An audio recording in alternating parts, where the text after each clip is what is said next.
characters. So the misinformation campaign was was so something funny. else. And yeah, now Min4TheWin, aka Quark, aka Talon, doing the same thing. Versus Arctice is our opponent. Oh, okay. The Falco player. Yes. The other Captain one that Falcon we could not. player. Captain Falcon. Okay. Yeah. Not the Falco, one of the 8 here. Yeah. The Falcon, one of probably like 2. I don't know.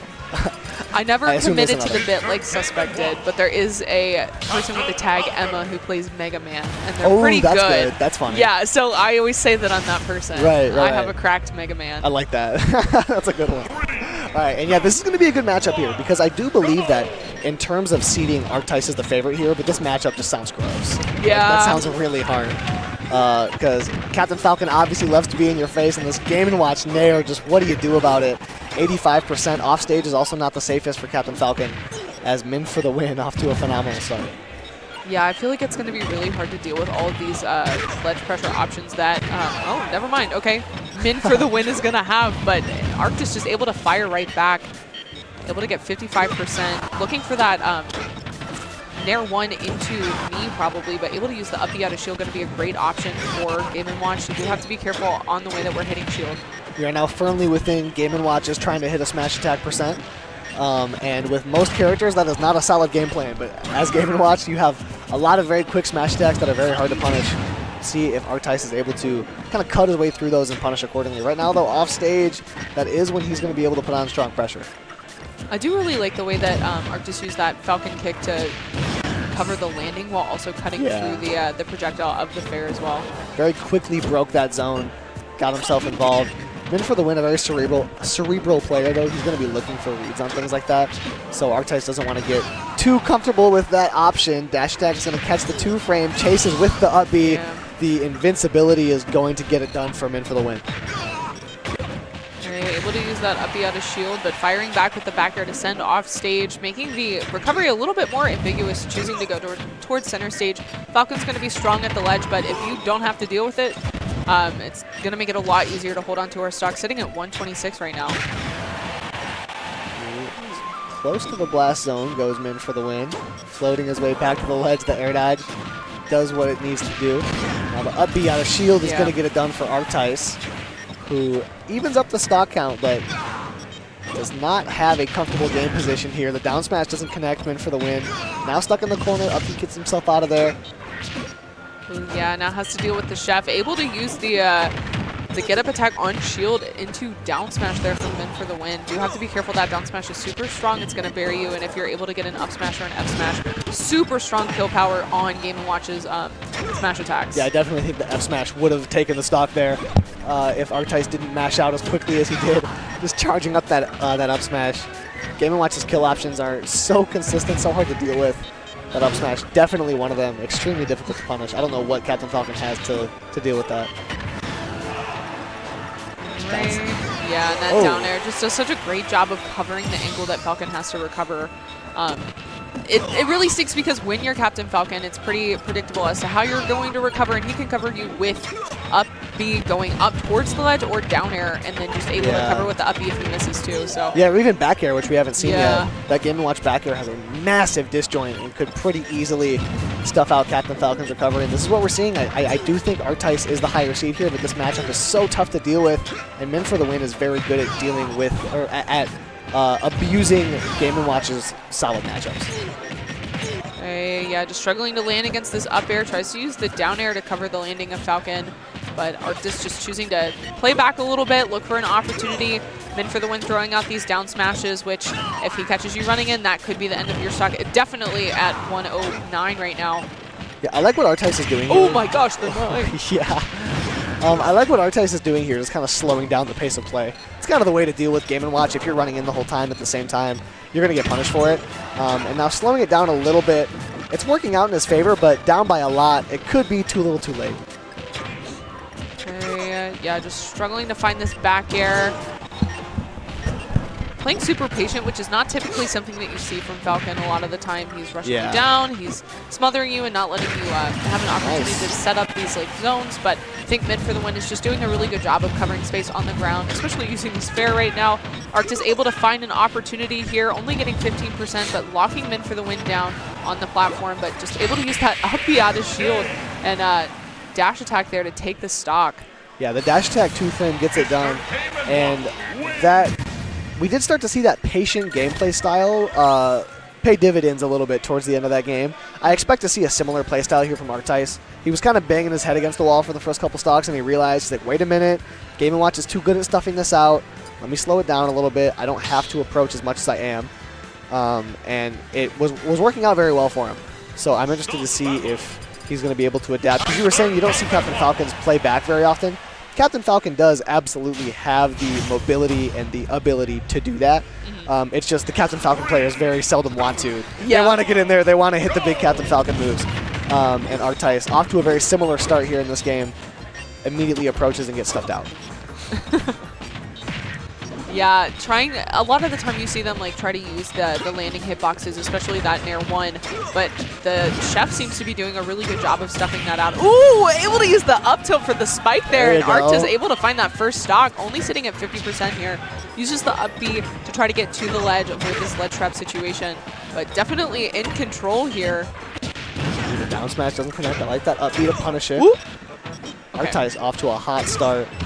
F-tilt onto the platform. Once the setup, the knee's a great idea, but Min4TheWin gets himself out of there with the up B. Down smash is below the platform. The aggression has just worked out for Arctice. I expected him to play it much slower and change up the gameplay style, but he went right back to square one, and it is working. I think it makes sense if you don't let Min4TheWin create that space and set up a lot of these like ledge traps, if you're just able to rush him down the entire time. But the issue is when he gets that reversal and sends you off stage, that can be the end of your stock, whether you're at 0 or 100. So you do have to really be careful to not overextend to the point where you don't have a jump. That will definitely be curtains for you. Because that is one of Game & Watch's few weaknesses, that it is that he is very light, and he is pretty easy to take the early stocks off of. And Captain Falcon has no shortage of ways to take early stocks, but how do you deal with Chef? Okay, just get up attack apparently. Yeah, found a way to get back on stage.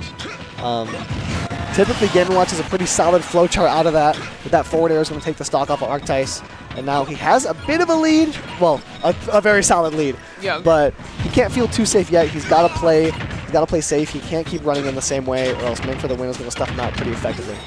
Okay, big damage here from these Nairs, able to turn him around, taking 40%. Ooh, and here are these up airs too. We saw in the last game that Arctice was really struggling to land against that, just using the knee on the bomb there, and it's going to work out. You just have to throw out a hitbox against that in order to take care of it and make the projectile disappear. But if you don't do that, it does a lot of damage, and it has a lot of knockback as well. Ooh, whoa. Okay. Nice stage spike there with the up B, and Arctice, very nice two-stock there for game 2.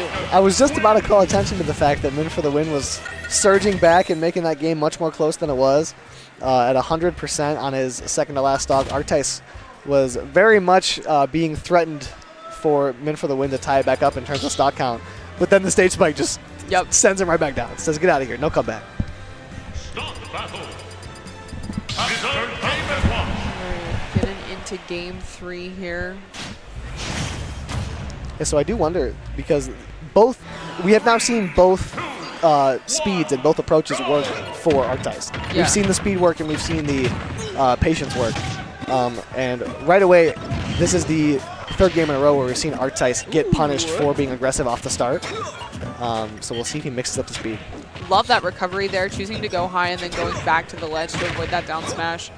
Okay, just upping out of there to avoid the dash attack. It probably would have put in a very good situation there for Arctice at the ledge. Okay, but trying to stuff out these approaches with the down smash again. I like these up airs. Yeah, Arctice has kind of just been forced to settle for trades much more often than I'm sure he'd like to. Yeah. And I think he got money bags in his eyes when he saw that meat sitting there for a little bit longer than Min4TheWin wanted. Arctice thought he had a better punish than he had. Went in there, didn't get it, 129% now. Min4TheWin kind of crawling away with the lead. I wouldn't say he's running away with it. Slowly pushing the advantage, tacking on more percent. Stuck at ledge now is Arctice. And that neutral B is too consistent. Game & Watch has so many options out of that. The counterplay is so difficult. Arctice loses that first stock. Yeah, Arctice is doing a great job of using movement to maneuver around a lot of these hitboxes that we're seeing from Min4TheWin. Ooh, nice. But down air into knee, going to take that stock and tying it up But I think it's really unfortunate because a lot of the time we're seeing these interactions where he's like jumping around, he's jumping in, empty landing, but then just one stray hit will hit for Min4TheWin, and then we're off stage, and it's so much more damage just trying to get back to the ledge, trying to deal with that chef. So yeah, Arctice is definitely putting a lot of effort into movement here. And it's working out, especially if you're able to capitalize off of those stocks. Okay, up air, not going to see a kill just yet, just able to recover. Ooh, but I love that up smash, super strong, so have to be careful about that when you're landing on top of Captain Falcon. Arctice just picked like 4 perfect options in a row, not rewarded with the stock just yet, as Min4TheWin remains off stage. The pressure has been unrelenting for Arctice. Stuck in the corner now, Min4TheWin just charging these up smashes, as Arctice has yet to run into one, but you can never be so sure against Game & Watch. Ooh. The recovery is close. Crowd's heating up a little bit. Oh, what? Yeah, that trades with everything. That was crazy, okay. But able to use that the Falcon kick at the downward angle in order to find that. Catching the jump here at the ledge with the back air, like you said, that's going to be a great tool for trying to edge guard Captain Falcon, but able to make it back to center stage, sitting at 52%. This is kill percent for Game & Watch. This is when your hands start to sweat against Captain Falcon, right? The Captain Falcon player starts to feel themselves. You get put in disadvantage. You're off stage, and your hands get shaky. Your fingers get sweaty. Ooh. It gets scary very quickly against Captain Falcon. You're stuck on that platform. The down air gets you out of it, and you have just a moment to breathe. That could be the difference maker in a set like this. Just having a second to recuperate and just kind of like think about what you're doing against Captain Falcon could be the difference maker. Ooh, able to find that nair. This could be big damage. Should have been a lot more than that. Yeah. Okay, about 20. Still gets racked up the up airs. Arctice puts himself back in disadvantage, and now we're neck and neck yet again. Ooh, does that do it at 70? Okay. Oh. Min4TheWin, barely clinging to life now. Stuck in the corner, gets a nair off ledge though. Puts a disadvantage. Arctice has slithered his way out of disadvantage yet again. He does it so quickly. He's stuck at the ledge. He spot dodges the down smash. Great punish with down B. Crowd popping off a little bit. Arctice runs it back after a rough game 1. Adapts properly and wins it in game 3. I think that neutral get up into Game & Watch down smash is about the most Falcon option he could have picked there. Yeah. Just wake up, do it, immediately rips out the